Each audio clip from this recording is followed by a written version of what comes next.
Hey guys, what's up? Sectatron here from OneHive Gazette, here with my next video, and this is a little recap of OneHive Alpha's very first arranged war. Awesome job to them, congrats on winning their first arranged war, and doing it by a margin of 8 stars, which is huge, especially in a 30v30 war when there's just less stars on the table to take. So they really did an awesome job, they should be proud of themselves, and it was mainly the OneHive Alpha core members that led this war. There were a few people from Genesis, I think, that came over for the war, but for the most part, it was the people in Alpha that got the job done. So nice job, guys. And real quick, we'll take a look at some attacks. But first, if your clan is not quite the same weight as Genesis, maybe you don't have any Town Hall 11s, not quite as many Town Hall 10s, I believe, don't quote me on this, but I think you can go on our website and hit up OneHive Alpha for potentially doing an arranged war, because I think they're looking to do some more in the future. So I'm not exactly sure on all the specifics, but if you check out our website, link in the description, if your clan fits the criteria and you're looking for an arranged war with a clan that's about this weight, I think that OneHive Alpha may be able to help you, just for clans that are lower weight than Genesis. But that being said, let's take a look at the war, how it went, and you can see here that they got the 2 stars, 2-starred all of our Town Hall 10s. We did the same thing, but the difference was the Town Hall 9s. We actually had 9 Town Hall 9s not be 3-starred, just 2-starred, and that was a huge difference. So awesome job to our Town Hall 9 base builders getting the job done.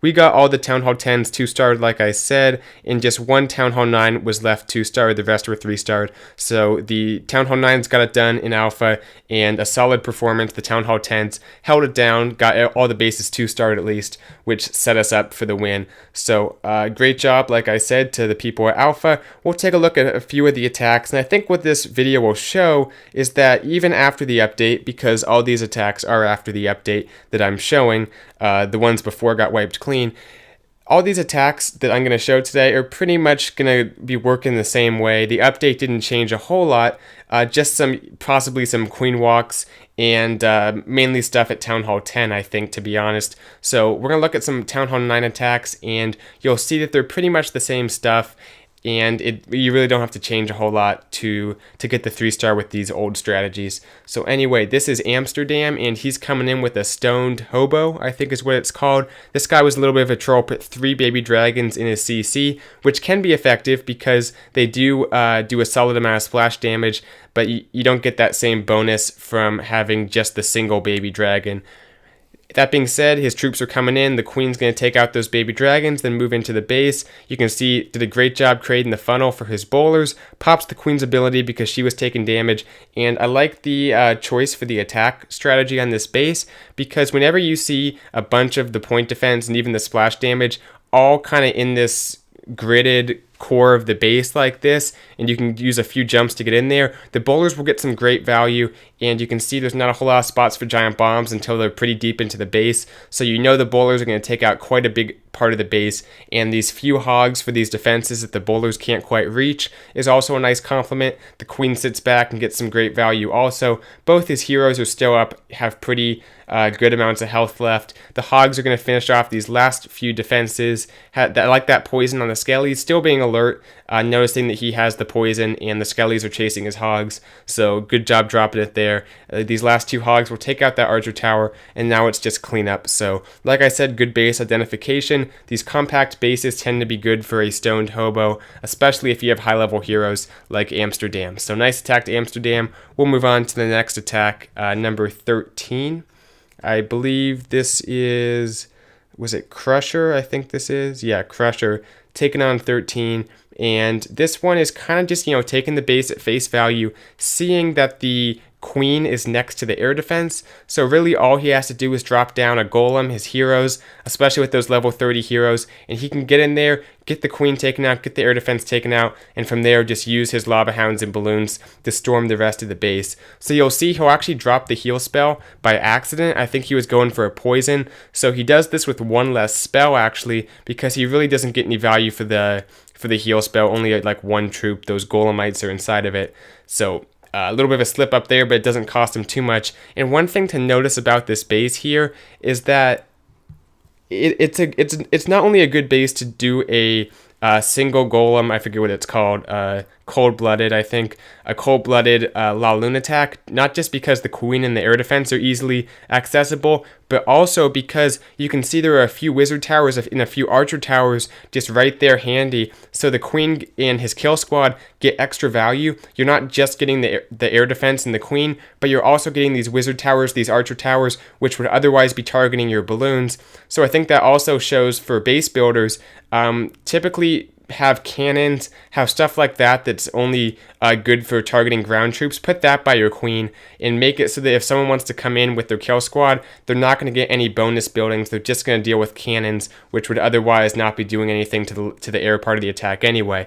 But you can see he gets some awesome value for his kill squad. Just comes in with these balloons. A little bit sketchy on that last air defense that just went down on the top left there because the lava hound had died a little prematurely, but the balloons were able to take it out just barely, and that last air defense goes down right as the last lava hound pops. So the balloons are taking quite a bit of damage right here, but has that last haste to propel them into these last few defenses, and they'll get in here, and despite the splash damage of the wizard tower, get it taken out. So nice attack to Crusher, good base identification, and gets it done really with one less spell than typically what a Town Hall 9 has because of that, I guess, swag heal spell, if we call it that. Just a mistaked heal spell. Anyway, though, nice attack to Crusher. We'll move on, and this is going to be a pretty cool attack. We're looking at number 20. This is, I believe, can't remember quite now, 007, yeah, that's who it was. And this is just kind of taking the base apart piece by piece, deciding what each part of the base, its weakness is, and going in there and getting it done with that. So you can see here, starts off with a few wizards for the funnel, comes in with these golems, and basically what he's identifying is a few things. On this base, you can see those 3 air defenses don't appear to be too clumped together, but really if you go in there at the right angle, you can get all 3 of those air defenses taken out, especially with a solid kill squad like this that has a few golems, the heroes, and the bowlers and the CC. So that jump spell will connect everything right there, and his troops will start moving into the base. Does a nice job on the funnel. Got to make sure you get a nice funnel on your bowlers, and he does right there. CC troops come out, has the poison, but also what he's identifying is that the queen is going to be pretty difficult to get with the kill squad. She's just too isolated over there on the left, so he's going to use a few dragons to get in there and take her out. That way he doesn't have to worry about the queen taking out his balloons or anything, because the kill squad can't quite reach her. So drops in those dragons. I also like that one balloon he drops in just to test for seeking air mines. Turns out there wasn't any, but if one dragon goes down to a seeking air mine, it's possible the queen might not go down. So nice insurance there to make sure that the queen's going to go down, because that's pretty important to the attack. Right here comes in with 2 lava hounds and balloons to take out the rest of the base here. That first lava hound will pop, and the second one will stay up and still tank.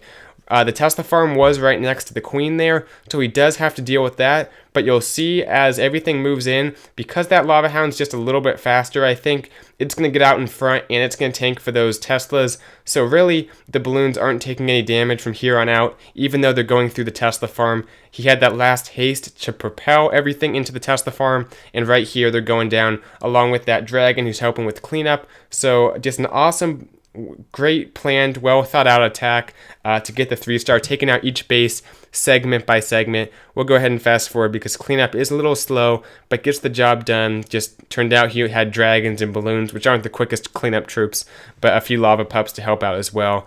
Gets the 3-star, nice attack. One more for you guys. We have number 29.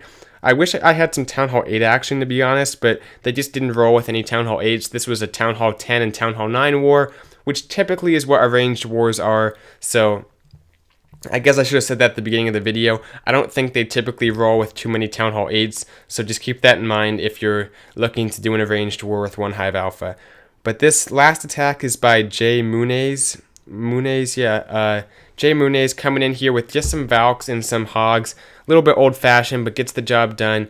You guys might notice we're not doing any queen walks today. I didn't see any because these are all the attacks after the update. I think people are still a little bit skittish to do queen walks just because of the healers going down the seeking air mines. But don't worry, you guys will see all the new solutions we come up with on the channel, and I'll be talking through kind of the state of what queen walks are at and kind of what you can do now at Town Hall 9 to 3-star bases, really, what the new meta is now that healers aren't quite as powerful. So we'll see. It'll be interesting to see how people adapt over the next few days, but I'll be sure to cover it and let you guys know what's happening on the top war scene in OneHive Genesis, at least. So anyway, I like that one hog on the cannon just to take it out.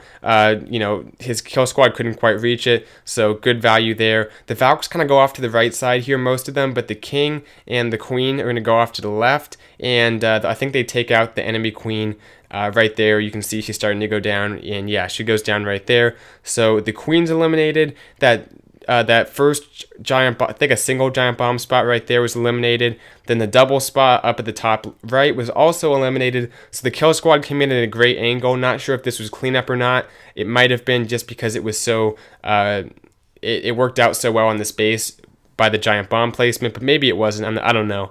And you can see he has a heal for that last giant bomb and pretty much just crushed this base. Has a ton of hogs left up. I think it might have helped that the point defense was lower level, but still, his heroes aren't maxed. I mean, they are 25-25, which is, pretty high level, especially for people who aren't in the top war clans. But still, never easy to get a 3-star just on a good anti-3-star base. So good plan, good attack, and you can see he has plenty of troops for cleanup. A few Valks on the right side there, and a huge group of hogs making their way through. I think he brought CC hogs, which is something you can do. Some people bring Valks, some people bring hogs. Either one works, depends on kind of how your attack's planned out. So nice stuff to Jay Muniz. That's going to do it for this video. Like I said, wish I could have showed some Town Hall 10s or Town Hall 8s, but really the main attacks to choose from for this war were Town Hall 9s. So I hope you guys liked what you saw. You're going to see some awesome coverage of the OneHive Genesis Arranged War this weekend. Probably some live action as well as some just general attacks, and maybe a few defensive videos thrown into the mix as well. So be looking for all that good stuff coming out on the channel soon, and I guess I'll see you guys then. Thanks for watching. Bisectatron out.